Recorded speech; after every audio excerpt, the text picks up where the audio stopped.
Good morning students, welcome to the video lecture series of effective technical communication.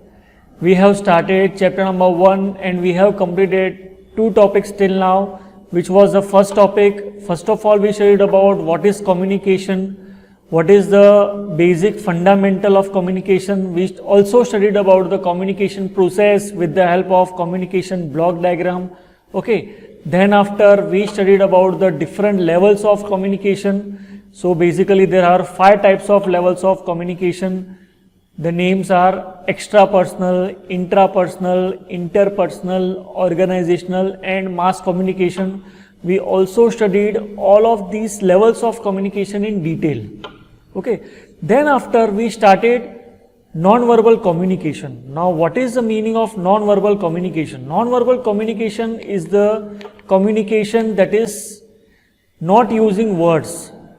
In communication, if we are not using words, but instead of words, if we are using symbols, if we are using signs, then that type of communication is known as non-verbal communication. Then we studied the elements of non-verbal communication. So basically there are 4 types of elements of non-verbal communication. The first one is kinesics. Kinesics is related with the body movements, right? Second is proxemics. It is related with space.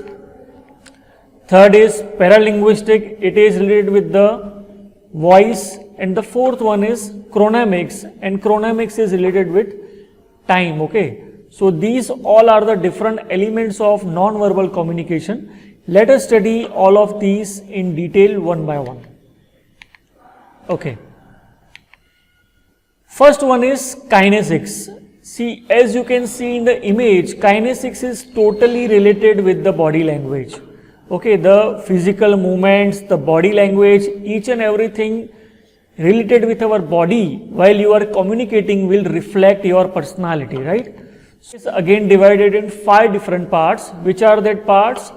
The first one is personal appearance, second one is posture, third is gesture, fourth is facial expression, and the fifth one is eye contact. So these all things are related with the body movements and we will study all of them in detail.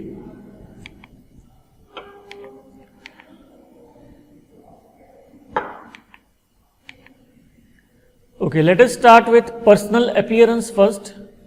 See, personal appearance is related with the dressing sense, hairstyle, how you are wearing the clothes.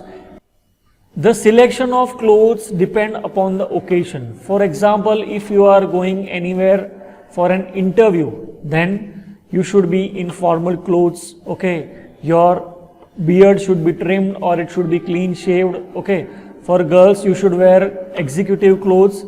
So these all things will reflect your personality, right? Is it like that you will wear a Bermuda or a shorts during an interview? No. Okay, so it's very much important that you have to well dressed while you are going for an interview. Okay, it will reflect your personality, and if you will look confident, then you will be easily getting a good job or a good deal. So for better communication skills, for better presentation skills, you should be well dressed. So okay, next one is posture. See, posture is related with the how you are standing or holding yourself while you are walking or standing, or you are delivering lecture or you are talking with someone. Okay, so your body posture also indicates the communication, also indicates your personality. It will reflect your personality. If you are standing straight, then you will look more confident. If your shoulders are fallen, right, so it will show lack of interest or lack of confidence. So again, your body posture will also play an important role while you are communicating with someone, right? Next is gesture. Okay, what is gesture? Gesture is related with your hand movements. Okay, gesture is related with your hand movements, like hand movements, then head movements, then face. See, as we have already studied, while you are talking, if you are using more of your hands, if your hands are used more, then it will look more confident. So using Proper gestures while communicating will again show a higher confidence while you are speaking with someone. Okay.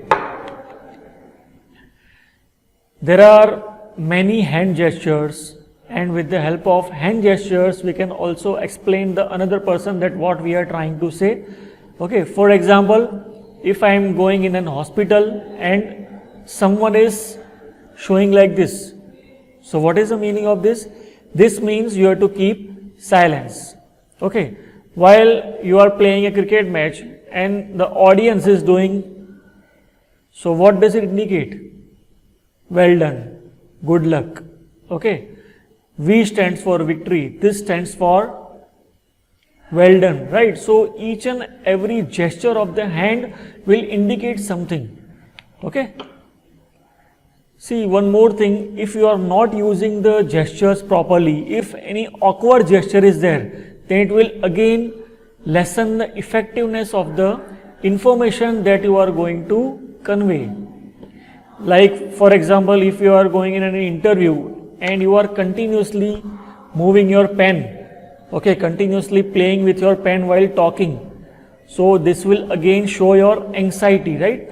So the hand gestures and the head movements and the face movements also play an important role in communication, right?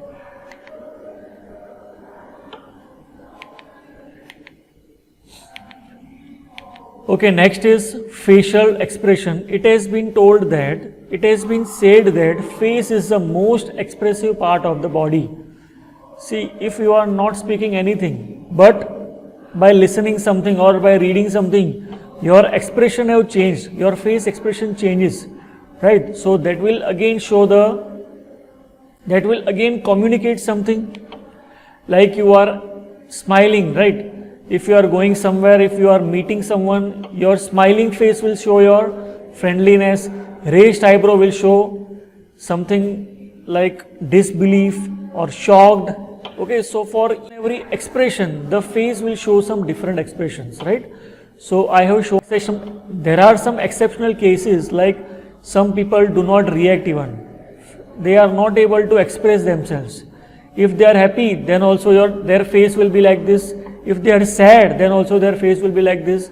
So they are not expressive. So in each and every case, there are some exceptions, right? And the next one is eye contact. See, it has been said that while you are communicating with someone, try to maintain eye-to-eye contact. If you will maintain eye contact while communicating, it will show your effectiveness in the communication.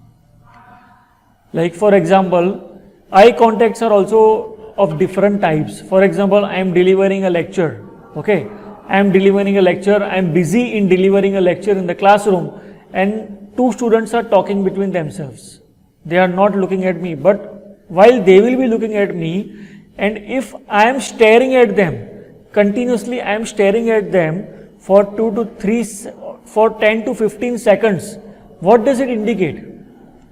It will indicate that the speaker is trying to say them that look here, pay attention here, right? So instead of speaking anything, I am saying them with the help of my eyes, right? So eyes are also expressive. About kinesics, the second element of the non-verbal communication is proxemics. See, as I told you, proxemics is related with space. Okay, it has been universally accepted and defined that the space that you are keeping while communicating will indicate the type of relation that you are having with that particular person, right? So there are different zones of the proxemics, namely intimate, personal, social, and public. On the basis of the space, we can identify that which type of relation is there. Okay. So let us study one by one. First of all, intimate. See, intimate means what? If the two persons are talking and the space between the two persons is around 18 inches, right? Then we can say these two persons are intimate with each other. Intimate is normally with family members, spouse. Okay, well, the relation is much close, then the distance is less. See, there are some exceptional cases as well. For example, husband and wife are not talking with each other, then they will maintain a proper distance between themselves. So it will not indicate that they are not intimate, right? So for again, if we want to say intimate means what? The distance is less and they are more closer to each other, right? Next one is personal. See this zone stretches from 18 inches to 4 feet. While you are maintaining a distance of 4 feet, then we can say the relation is personal. See, this type of relation is between colleagues and friends. Okay. Next is social. Okay, while you will communicate with your boss, you will communicate with your HOD, then social distance has to be kept. Okay, social distance is the social distance is around 4 to 15 feet, and this is more professional than personal, right? Then comes the public. See, public is basically when you are keeping a distance of around 12 to 40 feet, then we can say the communication is one type of public communication. Why public communication? Because the distance is more, the persons are not close to each other. For example, any minister is giving speech, then the distance between the minister and the another persons will be more. So on the basis of the distance that is kept, we can define the proxemics. So this was about kinesics and proxemics. In the next lecture, we are going to study the paralinguistic and chronemics in detail. Till then, have a good day. Bye-bye.